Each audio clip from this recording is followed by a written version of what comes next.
As we've seen in previous sessions, academics in the classroom is no place for the pre-age 8 to 10 child. Question is, what should be done in the early years? In Parents' Best Curriculum Part 1, we looked at an overview of brain development and practical applications of it. And in this session, Part 2, I'd like to look at some more activities and some more ideas for what can be done during the early years. Practical ideas for living life with your children. Keep in mind that even though a child is not in school during the younger years, he should absolutely be learning. Don't let academics and learning become synonymous, because they're not. Children need to be learning, but they need to be learning things that are important to the developmental stage that they are in. Learning should be part of everyday life, usually through work and play. So, activity number 1, gardening. Gardening and agriculture offer rich rewards to children and to parents too. Gardening has so many benefits, it's hard to list them all. Studies have found that children that engaged in gardening on a regular basis had improved self-confidence, self-esteem, they were more patient and persevering, they had greatly improved science understanding, they got better test scores, and were overall better learners. In one study, the experimental group, or the gardening students, outperformed the control group, which was the non-gardening students, in all areas: general information, reading recognition, reading comprehension, total reading, mathematics, spelling, and written language. Gardening offers some smaller benefits too. Actually, really small benefits, microscopic benefits, known as Mycobacterium vaccae. Scientists have discovered that exposure to this tiny bacteria, shortened to M. vaccae, among several others, can help reduce depression, improve lung health, boost the immune system, fight cancer, strengthen the digestive system, treat arthritis, improve emotional and mental health, reduce allergies, and to top it off, make you smarter. Now, where to find Mycobacterium vaccae? Dirt. That's right, it's in the soil that we grow our gardens in. In one experiment, mice were given M. vaccae injections. The mice did better on stress tests and experienced a rise in the level of cytokines. Now, cytokines are molecules that are produced by the immune system that trigger responses in the brain. Cytokines act on sensory nerves that run to the brain from organs like the heart and the lungs. That action stimulates a brain structure known as the dorsal raphe nucleus. And within this structure are a group of cells that connect directly to the limbic system, which is the brain's emotion-generating area. These cells release serotonin into the limbic system in response to sensory nerve stimulation. Increased serotonin levels can elevate mood, lower stress and anxiety, and significantly improve cognitive function. In another experiment, mice were fed a bit of M. vaccae on their lunchtime peanut butter sandwiches, and then they were put through a difficult maze. Here's what the researchers found. Compared to those that did not ingest the bacterium, the M. vaccae mice navigated the maze twice as fast and exhibited half of the anxiety behaviors. Serotonin is also thought to play a role in learning, so it may have helped the mice not just by making them less anxious, but by facilitating greater concentration. Once the bacterium was removed from their diet, they continued to perform better than the control group for about 3 weeks. As the bacterium left their system, the superhero effects tapered off, and by the 3rd week, the difference was no longer statistically significant. Studies have actually found that farm children typically have less than half the incidence of allergies and asthma than non-agrarian lifestyle children in the same region.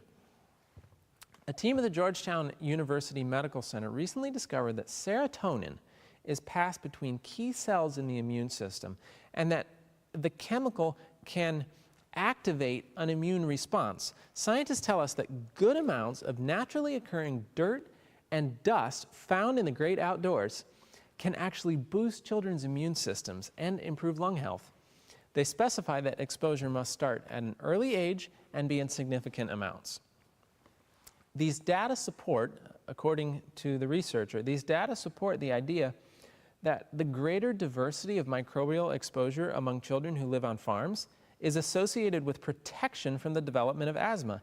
These studies help us understand how the body communicates with the brain and why a healthy immune system is important for maintaining mental health.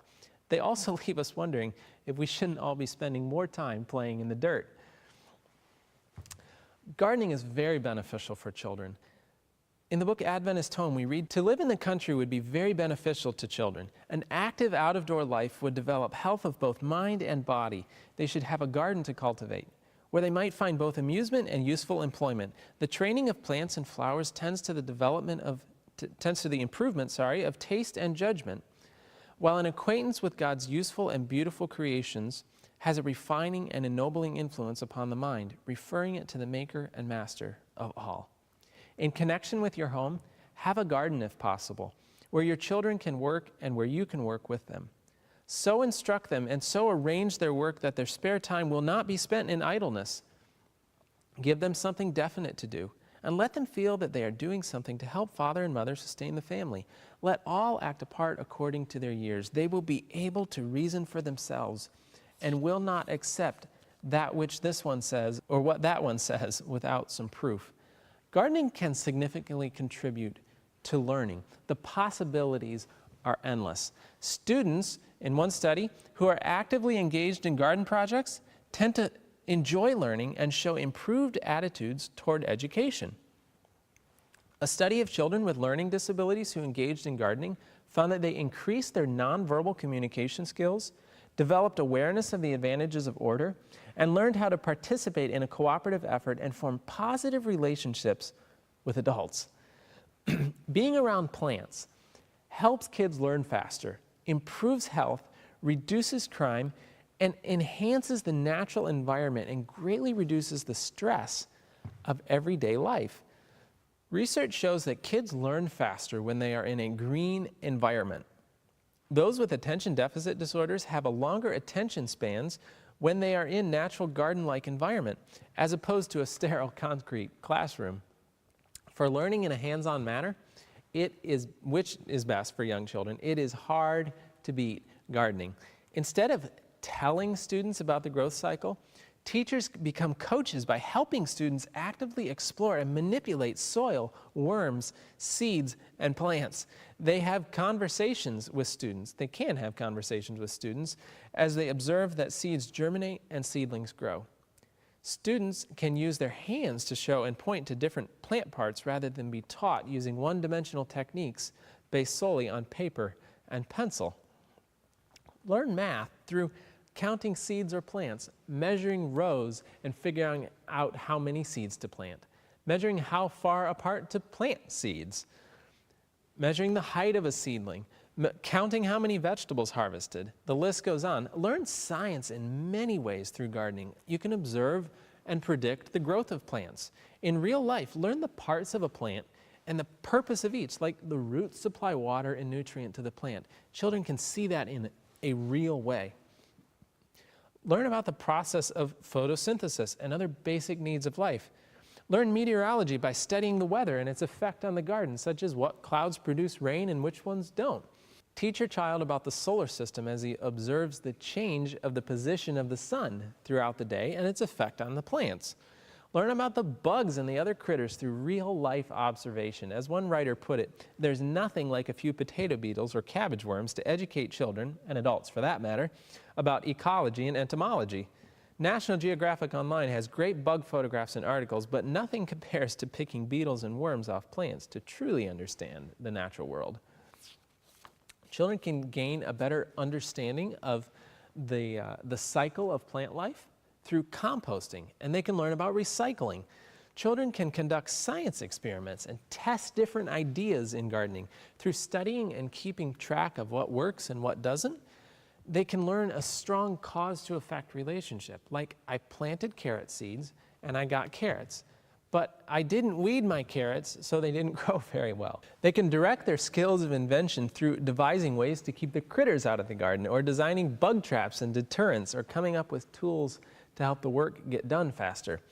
They can learn planning by planning for the garden in the winter months and by storing food for the winter months. Working in the garden, especially working in the dirt, just gives this feeling of accomplishment, of being able to do something, no matter how small or how young the child. And gardening is one of the great advantages of country and farm living.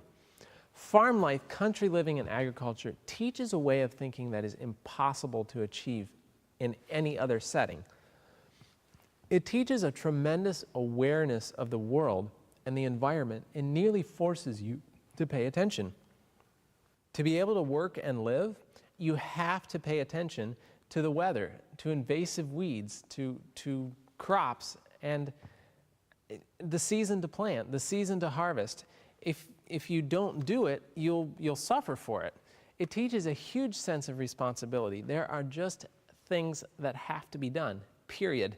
It teaches you cause to effect like nothing else will. If you don't do what needs to be done, you and your family will suffer some consequences for it. If you don't plant the seed, you won't get tomatoes. If you don't water them, they'll wilt. If you don't weed them, they'll struggle. The tremendous amount of useful labor found on a farm teaches habits of industry, of economy, of diligence. The list goes on. Now, can everyone live on a farm? No, absolutely. But everyone can help create this environment for their children. Wherever you live, you can grow a garden, even if it's just a container garden. Make it a family effort. When the entire family pitches in, children have the opportunity to learn cooperation, communication, and they can be in a real age-integrated environment. It can be a valuable time to spend together with your children.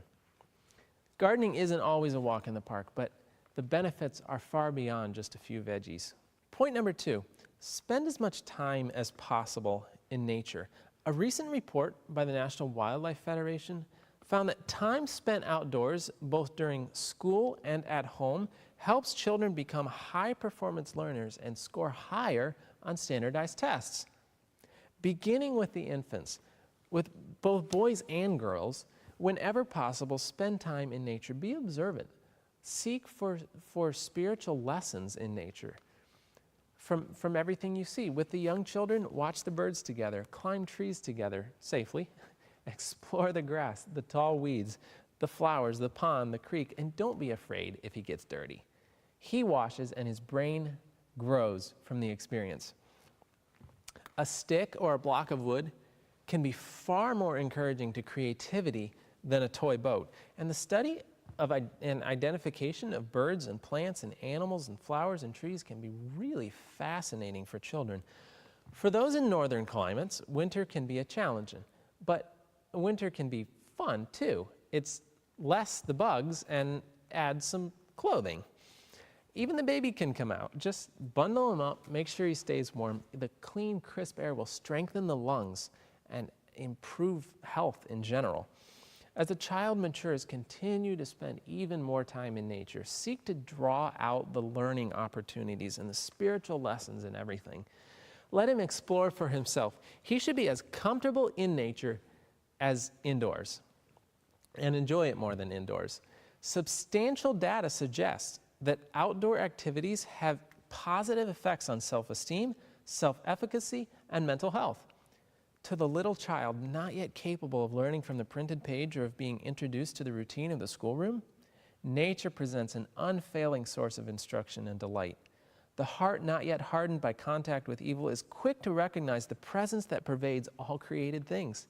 The ear as yet undulled by the world's clamor is attentive to the voice that speaks through nature's utterances.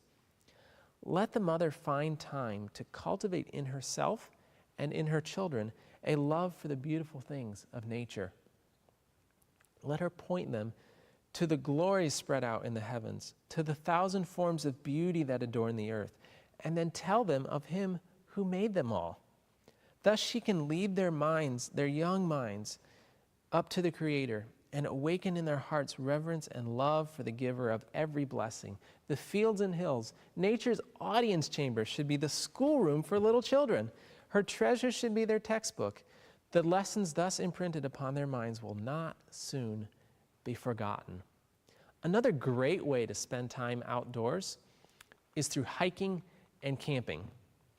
This might not be possible for every family, but whenever it is possible, do some hiking, some camping, some backpacking with your children.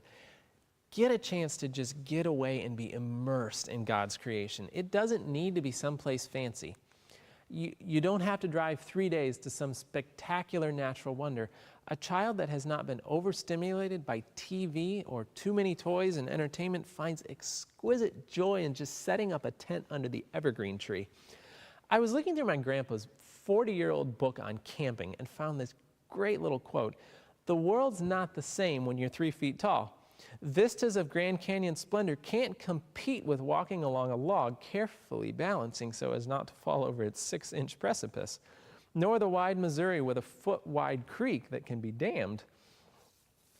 A winter landscape stretching like a cast vision of Siberia is hardly noticed, while a dozen icicles hanging from a low branch to the ground is a magnificent castle."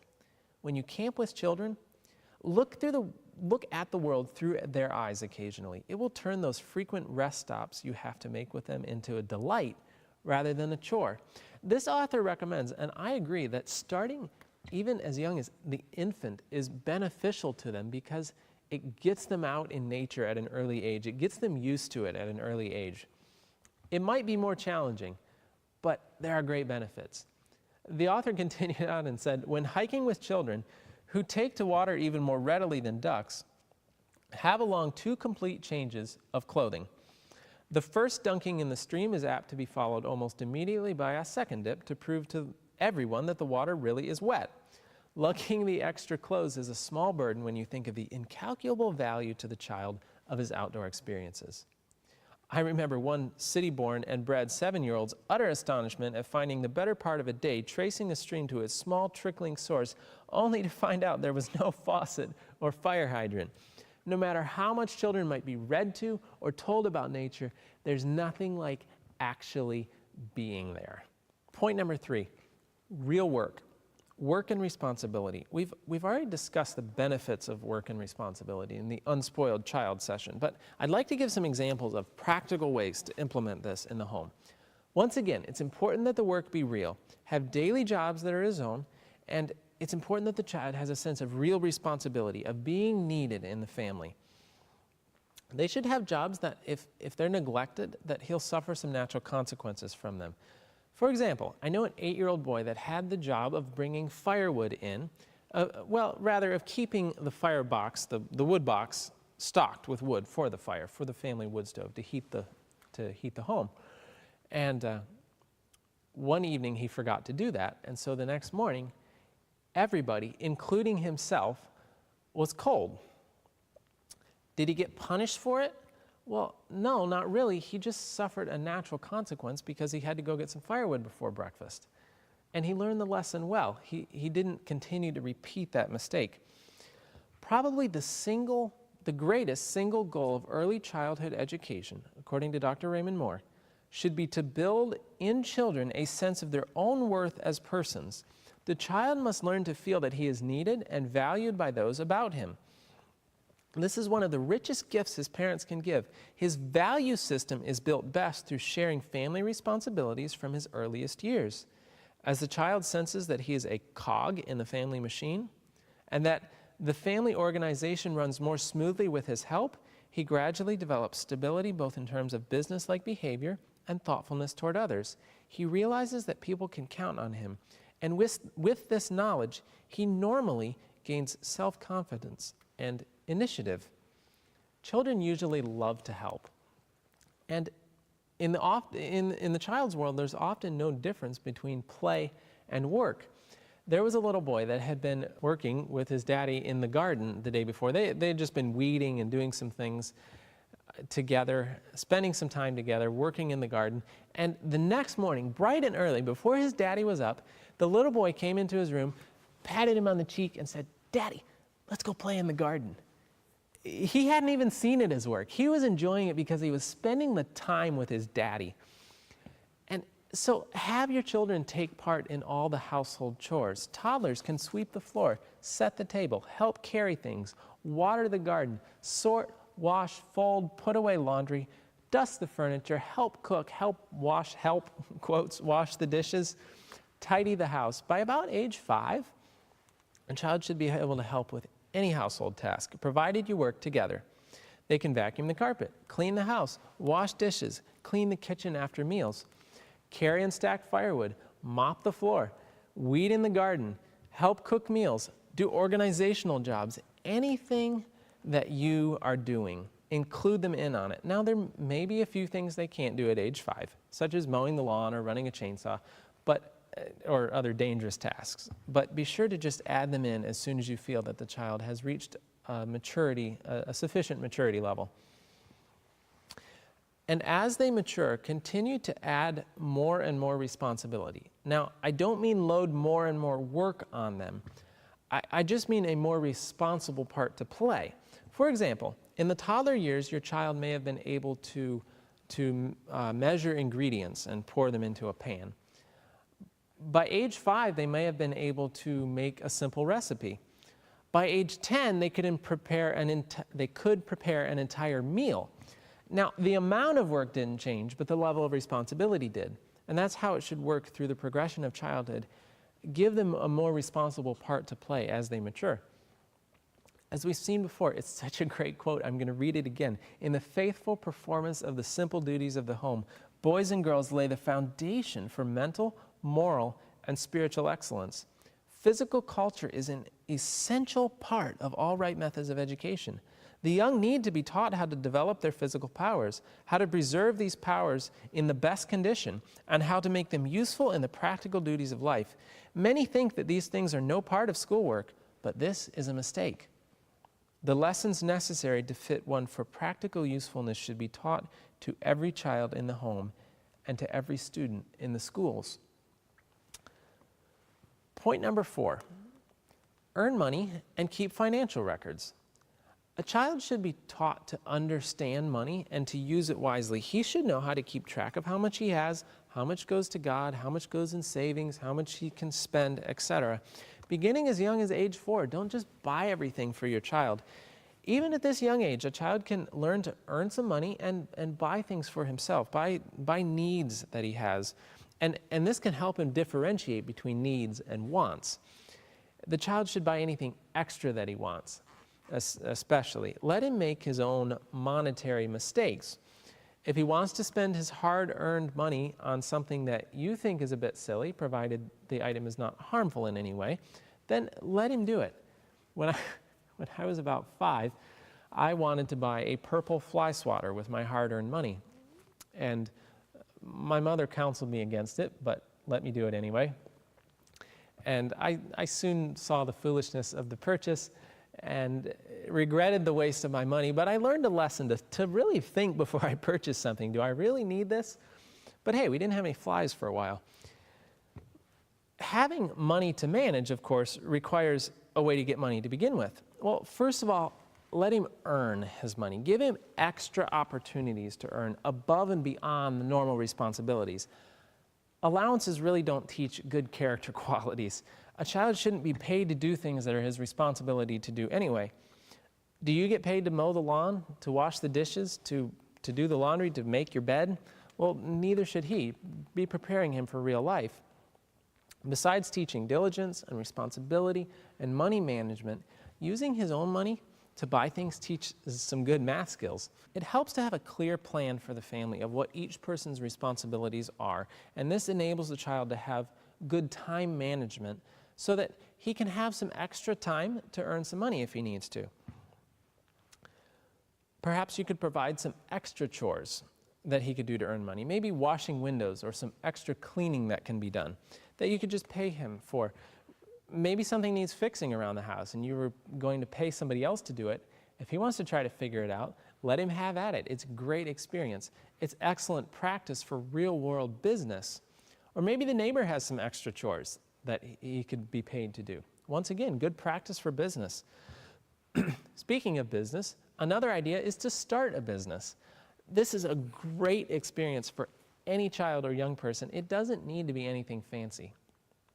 My first business at age 5 was selling cherry tomatoes, and I started out at a penny each, a penny per tomato.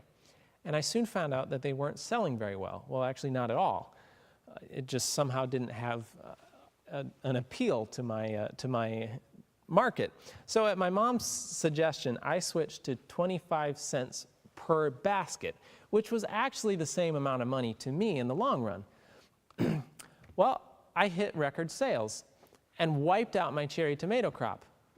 It was only 2 baskets, but that didn't matter. That was record sales, and it did wipe out my cherry tomato crop. It taught me perseverance because I must have knocked on 10, 15 doors down our street before I switched sales tactics and then got a sale.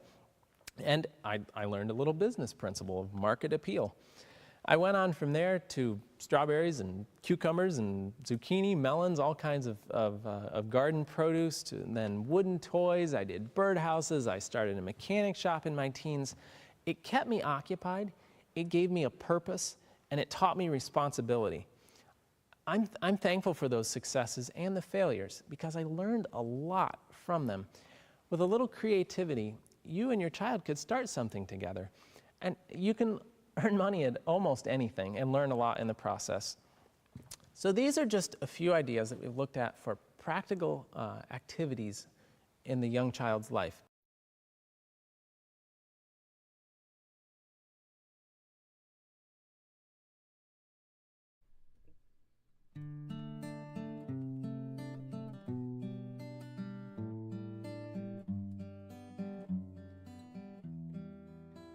Each summer we've always had a garden. Since before we had children, we've always had a little garden. We have almost an acre garden, which I enjoy working in, keeping it kept up, pulling weeds. Sometimes it's not so fun in the hot summer, but sometimes we go swimming afterwards too. It's really rewarding. We as a family get to do that together in our home garden, and I just really enjoy seeing the vegetables develop and the fruits develop, and learning that whole process has just been fascinating to me. We've always included our children in that process with picking and weeding, and all of those things are part of what we've included them in. And then the best part is eating it. And they love to see the things grow up. And what I think is important for children to learn is that your food doesn't come from the grocery store. Your food comes from the garden. So we enjoy, doing things, picking the strawberries and the blueberries. And I want my children to have the opportunity to do those things, to pick the apples off the tree, to pick the tomatoes, take the tomatoes from the garden. It's teaching them how to work together. Like I said, where their food actually comes from. The food's a lot healthier, fresher from the garden, and they're learning a lot of the health benefits of having the garden. So we've had a garden since Lizzie was really quite small, probably 6 or so, and a garden is a great opportunity for kids to learn a lot of lessons, I guess. You plant a little seed, and you wait for that to sprout, and there's questions of how does that happen, and and how God blesses that, and then you see as it grows and it develops fruit, and you pick it and you realize that it's full of hundreds more seeds, just one of them, and it's that plant has got all these, and what great lessons you can learn from that. The weeds that grow up in it, and you can talk about the weeds of our heart that can grow up if we're not careful, and allowing, choking out the good, and if we don't allow God to weed those things out of our lives, they'll overtake us, and you can see it happening in the garden constantly. It's a thing that has to be done. So there's just wonderful life lessons that you can learn in gardening. Some of the practical things from gardening that can be developed as character qualities is thinking about weeds, and how character traits and weeds are easy to either root out or change or modify when they're small. Once they become large, which happens in our garden every year, some large weeds develop, they become much more difficult to get rid of. And when they do, you oftentimes pull out good plants that are next to the weed. There's more damage done. And there's a lot of good, I think it's good for young people to really come to grips with weeds and what it means in their lives to change sooner than later. A lesson from gardening is in thinking about a little seed. A little seed is not worth much as just a seed. If you were to eat it, it wouldn't fill you up. The only value in it is to die, to be planted down in the ground, to become nothing. And then there's a miraculous transformation that takes place, and it starts to grow. And in our own spiritual lives, the only way for us to become something worthwhile is for our natural hearts to die and to let Christ live within, to let Him live out His life within us. The soil is like the heart, right? You have to prepare the soil, you have to break it up. It's full of stones, it's full of dry, caked stuff that nothing will grow in. And so the first thing in the year that we do as a family is we get out there and we break that soil up. And we get those stones out of the garden completely. In fact, we would teach our son, Levi, we brought one of those stones to worship that evening. And we said, you remember what this stone is about? And he said, yes, God wants to take away the stony heart and give us a heart of flesh. And that, it's so real to the child because he's seen the rocks in the garden. You need to have it wet. You need the soil to be moist. Well, the Holy Spirit is represented in the Bible by rain.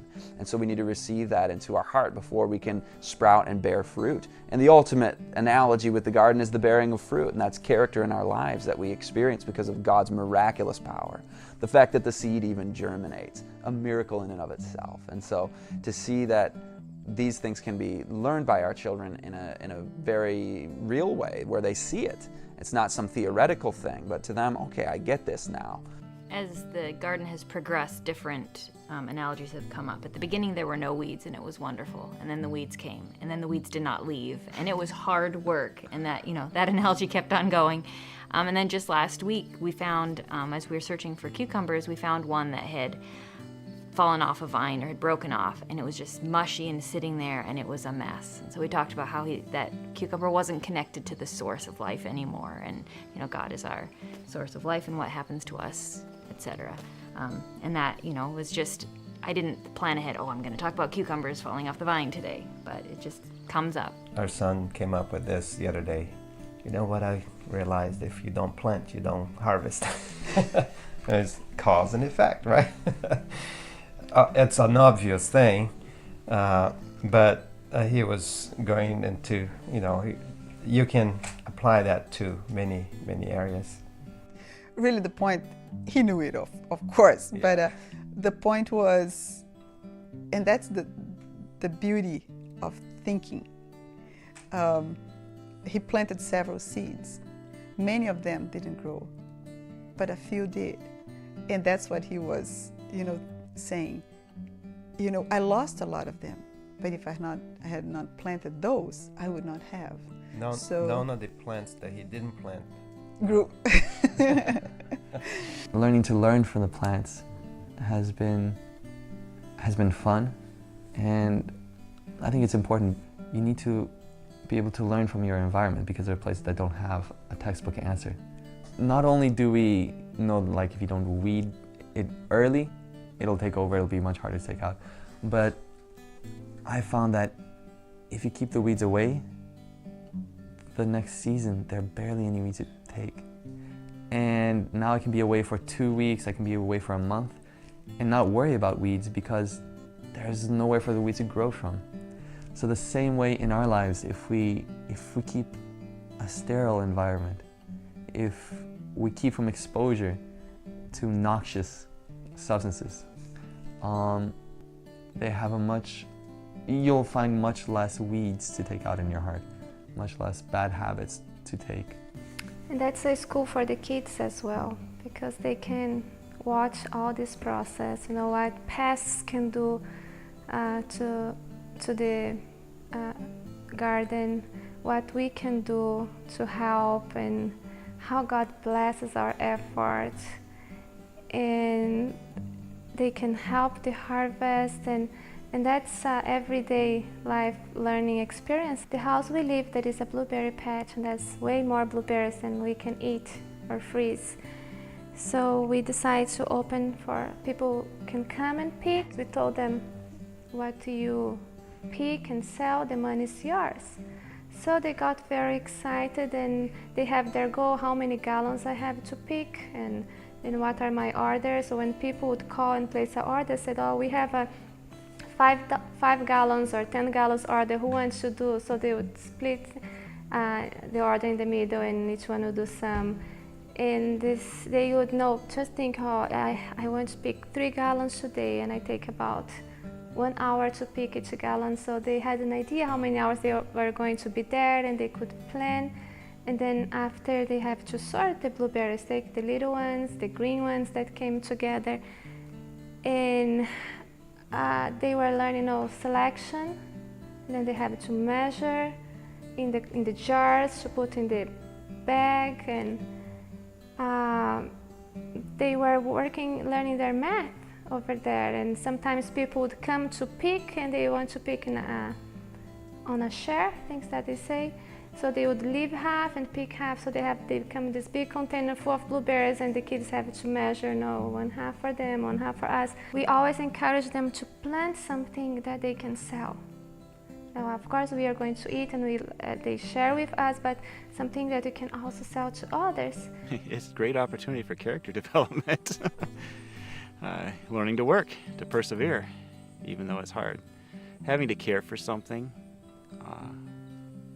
it requires some discipline, some time. Otherwise things get away from you, which can happen anyhow. But it takes thought, it takes some forethought and planning, and you can see all these things play out in a garden setting. So you learn some of that. Learning to appreciate work and seeing the fruit of labor. I think that's a real satisfaction that a lot of young people miss out on, is because they don't actually get the pleasure of enjoying the fruits of real labor. And garden isn't the only way you can do that, but it is a great way. And I just think it's really neat how you pay a few cents for seeds, you plant them, you water them, you weed them, and all of a sudden up grows this plant with big watermelons and cantaloupes and all kinds of food. And it's just a pleasure the first time that we eat a meal entirely from the garden. When I'm gardening, I really enjoy seeing a clean, tidy garden, and the things, all the fruit that comes from the garden. I really enjoy getting the fruit from the garden. What the kids found is when they planted things, food items that they said they didn't like in the past was different. One particular child always said she hated peas, but then when we planted peas here the first year and she was harvesting them, I invited her to try, a fresh one right off the bush, and discovered they taste excellent. And now we always plant, 4 times as many as we did in the past, because she really likes peas. It was fun discovering that. And that's happened on several, food items.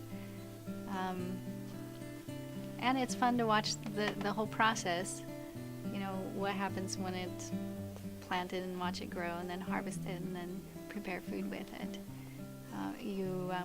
The food experience is very different. Usually when I go to garden, it's early in the morning with my mom, and we get to spend some time together and talk and work, or just be in silence, and it's peaceful, it's relaxing. It's a good time to just think while you're working, and I really appreciate that that's part of our lives right now. I don't know even that we understand all the benefits of why gardening is important. Some things we just have to take on faith. God put man in the garden. he knows what's best. I can't say I know all the whys and wherefores as to what the benefits are. I just know that there's a wholesomeness that's involved in working the soil. And that's not to say that children always like being in the garden and doing the work that needs to be done. I don't think any of ours particularly like a lot of the garden work that gets done. They enjoy being in the garden. They enjoy seeing the things grow, and some more than others.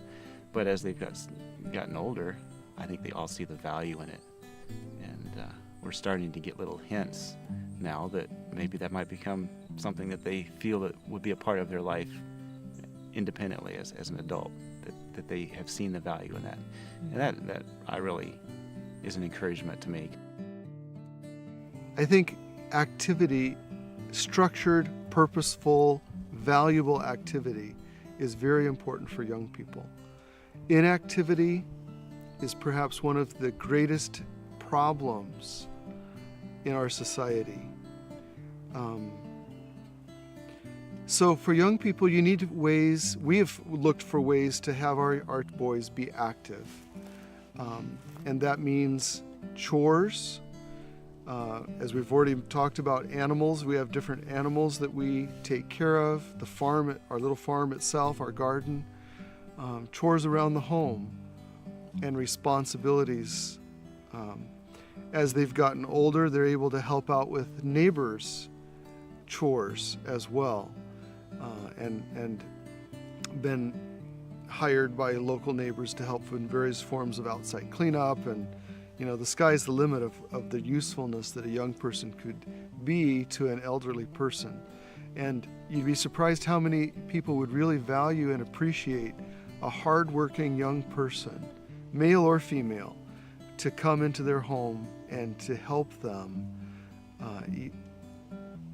with housework or yard work. So we've focused on ways to have our boys keep active and have things to do rather than idle time. I think our children need to understand cause and effect. They get to see that when I do this, this happens. Okay, that's kind of fundamental to life in all aspects of life. So there's that to it. If I neglect something, it goes in disrepair, or something doesn't work right, or whatever. If the neighbor wants me to take care of their animals and I miss a day, they're not happy with that. But if I'm faithful and responsible, then they're happy to get more work. Okay. Well, I think that chores and responsibility, it helps set them up for their life. I mean, it's not just something you need in childhood. It's something that will help you when you grow up. You're going to have to learn to be responsible. You have to learn to do your job well. You have to make sure that you're on time to work, that you perform in a timely manner. And I can help oversee all those things here at home and make sure that the children are performing like they should. And I know that when they leave home, they'll go out and they'll keep performing like they should. Reality is we all work. It's just part of those realities in life. If you don't work, you have a lesser experience in life. You have less, or you're less happy. And if you learn how to work well when you're younger, that transition into the real world is easier. But at the beginning, it might be a challenge to get them to help you. But if we as parents, that's what I learned, if you are consistent, it's your work and nobody's going to do it for you, and you have to do. And it would be even better if you do it happily, with joy, and that's the ultimate goal. They learn and they make our work so much easier. I like chores to be part of our normal life. We live here, we need to do things, We all make a mess, we all need to help clean up. So chores are normal. That's just everything we generally do. And then the girls have a chance to earn some extra money by doing extra jobs. So Sophie cleans the car out, gets it all polished up and stuff like that. They all have different jobs that they can earn extra money in. But, I talk to my patients a lot when I'm working with them, and I talked to a man recently. He hires a lot of young people, teenagers, high school, college age. and he fires a lot because they don't turn up, or they steal from his cash register and they do this, that, and the other. And when he finds one who's reliable, he will pay them extra and he'll bend over backwards to keep them. And he said it's getting more and more rare that people have a good work ethic. They grow up being paid to do nothing. So when you ask them to do something to get paid, they don't like it. Because if they can get $50 at home for doing nothing, why should they go to work for 5 hours to make $50? So it's not good for us. It's not. We're made to work. It's very beneficial to us to have something to do, and it's nice to be rewarded for work, not for doing nothing. We don't do allowances. We do not do allowances. I think it's important that our children understand, that money doesn't grow on trees, and when they learn to work, and they can earn money by working, and they're not just given handouts. Children and adults don't appreciate something unless, they place a value on it. They have to work for it. Then there's value there. And then the other thing that we've done versus allowances is try to teach them to be entrepreneurial in various ways and to look for opportunities to provide a service or a product that's worth something to somebody.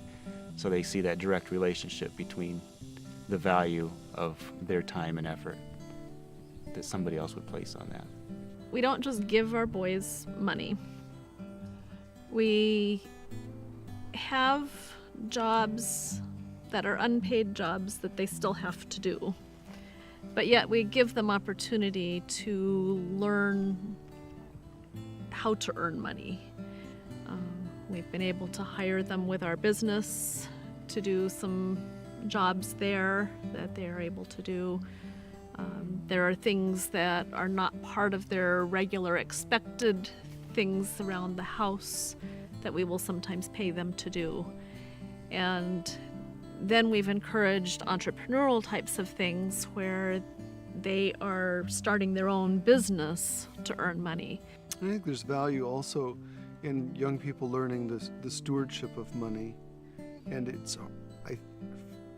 it may be more difficult to learn that stewardship if you're just given the money. Stewardship in how to save it, stewardship in how to offer tithes and offerings from it, and how to prioritize and value what you get or how you save. I think those are all useful skills. One of the biggest benefits of country living to us has been having something for our 3-year-old to do. Being in the garden where he is a part of the family farm, and even as a 3-year-old he has his own plot, and his labors are needed. And that's not just in the kitchen, that's not just around the housework, but really maintaining that garden, being outdoors, doing other things that need to be done, stacking wood, you name it. He's a part of that, and that's going to be hugely character building for a child to need to be a part of that. I think one of the big problem in families today, especially with young people that are getting up into the teen years, is boredom. And a part of going back to this sense of value is young people really aren't needed in a family in general these days. And in a country setting, there's a lot more need for the young people. We miss them when they're gone. There's a lot that has to happen to keep up a country property in a normal state of maintenance. As the child is developing, it's very important for the child to be able to experience different things. When you take your baby outdoors and touches the grass and different things in nature, different textures, different colors, different smells, everything helps to develop a different part in the brain, and those things you don't have indoors. We know if you study scientifically too, being outdoors does help the whole learning process. You remember things better if you have that time outside. When you feel like the study is not progressing too well, it might be a time to get up and go exercise, do something in nature. And then you have the fresh air, the sunshine, the exercise, and that improves the circulation in your brain, changes the chemicals in your brain, gives you a good feeling, and increases your productivity. So many benefits. The physical development and even the mental development is much better if it is done, you know, in a free environment, in nature, and that's the second book. You know, the first one is the Bible, but for the children that they learn through their senses, nature is really, really important. In that way, they can learn with the real things. That's much better for them. Kids naturally love it outside and to have room to roam and things to explore and to be able to build and dig, and I mean that's just a child's natural makeup, and that's what replaces all those things that our children, you know, do without, and in a very, very wholesome way, in a way that teaches them things along the way, teaches them about God and teaches them about cause and effect and hard work. You know, that's something we've always tried to incorporate into their everyday lives. Is there's a place for manual labor, physical work. So we bought 11 acres out in the country, and that was the best choice we could have made for our family. And it wasn't a real expensive place either. And we just found a place in the country with an old farmhouse on it. And when we got there, we had plenty of dirt for the kids to play in. I mean, they would take hoses out there and turn a little section into a mud pond, and they had the most fun playing out in the mud. They had a garden, a big garden, and Abby would come and she would help me plant stuff in the garden and dig it up in the fall. And it was just an environment where they really could see God, I believe, Him better in what was around them, the plants and the animals. We saw more animals since we moved out here than we ever saw in town.